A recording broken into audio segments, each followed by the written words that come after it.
Maligayang pagbabalik sa PH Grind Recap.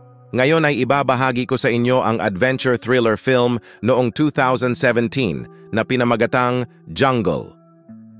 Warning, spoilers alert, watch out, and take care. Ang pelikula ay naganap noong 1980. Isang Israeli backpacker na si Yossi Ginsberg ay nagpasya na tuklasin ang mga nakatagong kababalaghan ng Amazon rainforest. Sa simula ng kanyang paglalakbay, dumating si Yossi sa Bolivia kung saan nakilala at nakipagkaibigan siya sa isang Swiss school teacher na nagngangalang Marcus Stam. Habang nasa isang city tour, ipinakilala siya ni Marcus sa kanyang matalik na kaibigan na si Kevin Gale, isang kilalang photographer at maalamat na adventurer sa backpacking community. Nagsimulang manirahan ang tatlo sa isang hostel sa La Paz habang nililibot ang kapitbahayan. Isang araw, habang gumagala si Yossi sa lungsod, nakatagpo siya ng isang tour guide na si Karl Ruprechter na nagsabi sa kanya tungkol sa isang sinaunang tribo na kilala bilang Toromonas. Hinimok siya nitong tuklasin ang mga hindi pa natuklasang lugar ng Amazon kasama niya. Nasasabik sa ideya, si Yossi ay bumalik sa apartment at sinubukang kumbinsihin ang kanyang mga kaibigan tungkol sa paglalakbay na ito, ngunit hindi handa ang kanyang mga kaibigan na magtiwala sa hindi kilalang tao. Gayunpaman, dinala pa rin sila ni Yossi upang makilala si Carl. Kinumbinsi ni Carl si Kevin sa pamamagitan ng pagluwalhati sa ideya. Sinabi pa niya kay Kevin na siya ay magkakaroon ng pagkakataon na makakuha ng mga kamanghamanghang larawan na maaaring magpapunta sa kanya sa National Geographic magazine. Pag-alis ni Carl, sinabi ni Kevin sa kanila na handa na siya at atubiling sumang-ayon din si Marcus. Nagsimulang mangalap ng mga supply ang grupo para sa tour, ngunit nagulat sila nang hilingin ni Carl na magbayad din para sa kanya. Habang nag-iimpake ng kanilang mga bag, ipinakita ni Yossi sa kanyang mga kaibigan ang isang diary na ibinigay sa kanya ng kanyang tiyuhin bilang pampaswerte na nagsasabing ito ay magliligtas sa kanya mula sa kahirapan ng paglalakbay. Bagaman hindi siya sigurado kung talagang mapoprotektahan siya nito o hindi, gusto pa rin niyang panatilihin ito sa kanya kung sakasakali. Ang grupo pagkatapos ay lumipad patungong Apollo noong Nobyembre at opisyal na sinimula ng kanilang paglalakbay sa Amazon. Habang ginagabayan sila sa gubat, ibinahagi ni Carl ang kanyang mga pananaw na bagaman ang mga taga-tribo ay tila nabubuhay sa panahon ng bato, sila ay talagang nangunguna sa mga modernong tao. Tama rin ang hula ni Carl sa paparating na ulan at sinabi sa kanila na alam niya ang lahat tungkol sa gubat. Sa kanilang pagpapatuloy, nawala sa paningin ng grupo si Carl na ikinainis ni Marcus, ngunit hindi nagtagal ay nakasama nila itong muli sa pampang ng ilog na nakakita ng isang pamayanan ng tao sa kabilang panig. Pagdating sa nayon ng Arkiyama, si Carl ay malugod na tinanggap ng mga taga-nayon. Tumira ang grupo at nasiyahan sa kanilang pamamalagi at pakikisalamuha sa mga lokal. Sa pagpapatuloy ng kanilang paglalakbay makalipas ang ilang araw, natuklasan ng grupo ang kagandahan ng rainforest ng Amazon, kabilang ang mga bakas ng ginto sa ilog at hindi mabilang na mga paru-paro na sumasakop sa lahat ng kanilang nakikita. Habang naglalakbay, binaril ni Carl ang isang unggoy at inihaw ito sa apoy bago ito ibahagi sa mga kasama. Napilitang subukan ito ni Kevin at Yossi, ngunit tumanggi si Marcus na kainin ito. Nagsimulang lumala ang tour para kay Marcus dahil nahihirapan siyang makipagsabayan sa iba dahil sa matinding pinsala sa mga paa nito. Bagaman si Carl ay nagbigay ng paunang lunas, hindi ito naging malaking tulong para sa kanya. Ang sitwasyon ay ikinainis ni Kevin na nadidismaya dahil pinabagal sila ni Marcus at nagsimula siyang mag-alala na hindi nila matatapos ang kanilang landas bago ang darating na tag-ulan. Si Marcus ay nagsimulang mapansin ang kanilang malayong pag-uugali at humingi ng tawad para sa pagiging pabigat.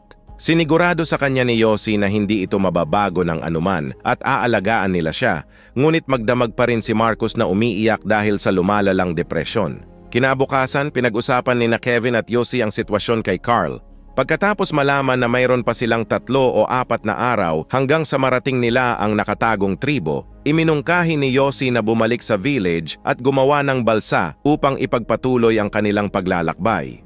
Hindi sumang-ayon si Carl at sa halip ay nagmungkahi kay Yossi na bumalik ng mag-isa at humingi ng tulong, ngunit tinanggihan ni Kevin ang ideya, nag-aalala na baka iwan sila ni Carl sa gubat.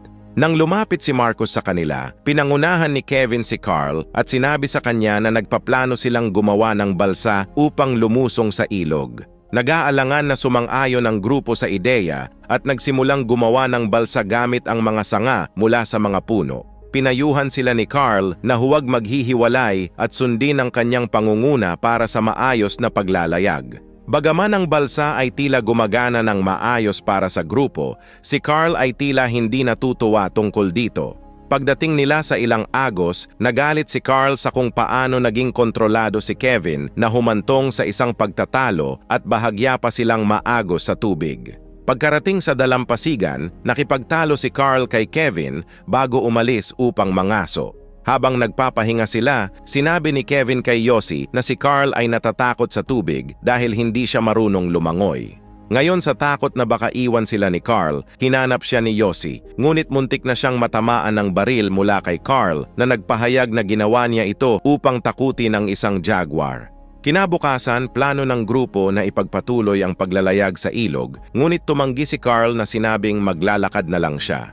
Habang nag-iisip kung paano haharapin ang sitwasyon, sinabi ni Kevin kay Yossi na gusto niyang sumakay sa balsa dahil mas madali at mas komportable ito. Sumang-ayon si Yossi sa kanyang ideya, ngunit ayaw nilang isama si Marcus. Iniisip na wala siya sa pinakamabuting kalagayan at maaaring magdulot sa kanila ng problema.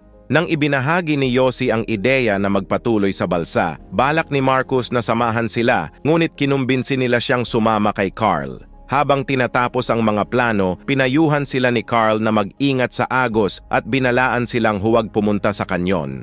Binigyan sila ni Carl ng sapat na pagkain para sa kanilang ekspedisyon bago magpaalam ang magkabilang koponan at pumunta sa kani-kanilang landas. Habang maayos na umaagos ang balsa sa tahimik na tubig, ipinahayag ni Kevin ang kanyang nais na umuwi sa Pasko. Ngunit biglang napadaan sila sa mas maraming agos at bagamat sinubukan ni Kevin na kontrolin ang balsa, na-stuck sila sa isang malaking bato.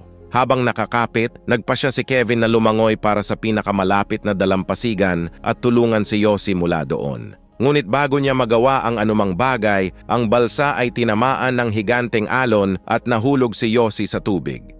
Pagkatapos ng nakakatakot na pakikibaka, nailigtas ni Yossi ang kanyang sarili mula sa pagkalunod at nakabalik sa dalampasigan. Bumangon siya at sinimulang tawagin si Kevin, ngunit napagtanto niya na siya ay napalayo sa kanya at siya ngayon ay nag-iisa na sa malawak na gubat. Pagkatapos magpalipas ng maulan na gabi sa ilalim ng puno, nakita niya ang kanyang backpack na lumulutang sa tubig at mabilis na tumalon upang kunin ito. Ngayong naibalik na ang kanyang mga gamit, nagpatuloy siya sa paghahanap kay Kevin, ngunit sumuko siya pagkatapos na walang makitang palatandaan sa kanya. Nagpasya siyang mag-iwan ng sulat na itinuturo ang kanyang kinaroroonan para kay Kevin at nagpatuloy ng mag-isa. Dahil walang survival training, nahirapan si Yossi na alagaan ang kanyang sarili na na-stranded sa Amazon, ngunit sumusulong siya habang kumakain ng mga ligaw na prutas at nakikipaglaban sa mga mapanganib na nilalang sa lugar na ito. Ginugugol niya ang kanyang mga araw sa pagtahak sa makapal na gubat at ang kanyang mga gabi ay nangangarap na bumalik sa lungsod at kumain ng Angel's Burger. Bagaman nag-aalala, pinapanatili niya ang sarili niya na motivated na magpatuloy hanggang sa may dumating na naghahanap sa kanya. Sa paglipas ng mga araw, ang kalungkutan ay dumarating sa kanya at nagsimulang mag-hallucinate si Yossi tungkol sa kanyang mga kaibigan.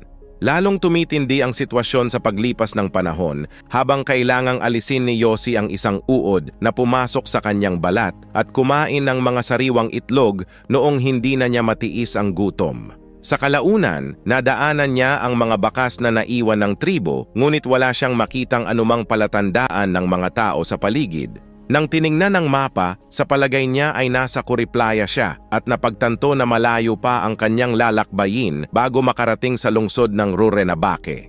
Bagaman determinado pa ring magpatuloy, ang masakit na mga paa ay tila imposible sa bawat hakbang. Habang sinusuri ang kanyang mga sugat, naintindihan niya ang pinagdaanan ni Marcus at humingi ng tawad dahil hindi niya ito kaagad naunawaan. Sa pagpapatuloy ng kanyang paglalakad, nakita niya ang ilang mga bakas ng paa at siya ay nasabik, iniisip na may ibang tao sa paligid. Ngunit hindi nagtagal, nalaman niyang mga yapak niya ang mga ito at siya ay paikot-ikot lang. Nagkaroon siya ng mental breakdown, iniisip na hindi na siya makakalabas ng buhay sa gubat na ito. Sa ika-14 na araw ng kanyang miserableng ekspedisyon, nagsimula ang pag-ulan na lalong nagpahirap sa kanya. Bumalik si Yossi sa ilog at nagpalipas ng gabi sa ilalim ng isang puno, nakakapit sa diary habang nagdarasal na iligtas siya nito. Samantala, ang pagod na Kevin ay natagpuan ng ilang lokal sa Rurrenabaque, 120 miles ang layo mula kay Yossi. Pagkatapos gumaling, nagpasya si Kevin na hanapin si Yossi at kumonsulta sa lokal na pulis para tulungan siya. Kasama ang mga otoridad, lumipad si Kevin sa gubat para hanapin ang kanyang kaibigan. Bagaman nakita ni Yossi ang eroplano, hindi siya makita ni Kevin dahil sa makapal na takip ng puno at muli na naman siyang nag-isa at walang pag-asa. Gayunpaman, bilang isang tunay na kaibigan, hindi sumuko si Kevin at nag-organisa ng isa pang paghahanap. Dahil halos 3 linggo na ang nakalipas, sinabi sa kanya ng opisyal na wala ng chance ang makaligtas si Yossi ng ganito katagal. Ngunit sigurado si Kevin na ang kanyang kaibigan ay naghihintay pa rin sa kanya. Nakikita ang kanyang determinasyon, sinabi ng opisyal sa kanya ang tungkol sa isang lokal na maaaring tumulong sa kanya pabalik sa Amazon. Nang makilala ang lokal na nagngangalang Tico, ipinaliwanag ni Kevin sa kanya ang sitwasyon kung saan sumang-ayon naman si Tico na dalhin siya sa ilog para hanapin si Yossi.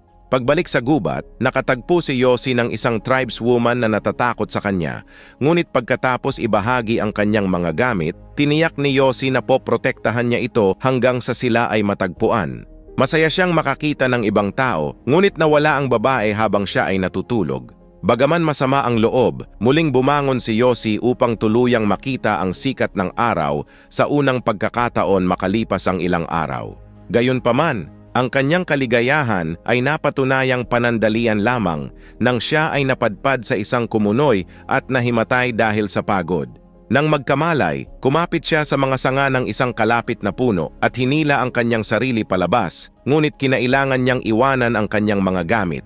Dahil sa panghihina ng katawan, nagpasya siyang alugin ang isang sanga ng puno upang pilitin siyang kagatin ng mga langgam at mapilitang makatakbo sa tabing ilog. Sa ika-19 na araw, dumating si Kevin sa lugar, ngunit hindi niya makita si Yossi dahil ito ay nakahiga sa likod ng isang bato at hindi na kayang makatayo pa. Si Kevin ay sumuko at nagpasyang bumalik na, ngunit narinig ng isang halos walang malay na Yossi ang tunog ng bangka at ginamit ang lahat ng kanyang lakas upang makatayo. Sa kabutihang palad, nakita siya ni Kevin bago pa makaalis. Yes, sir!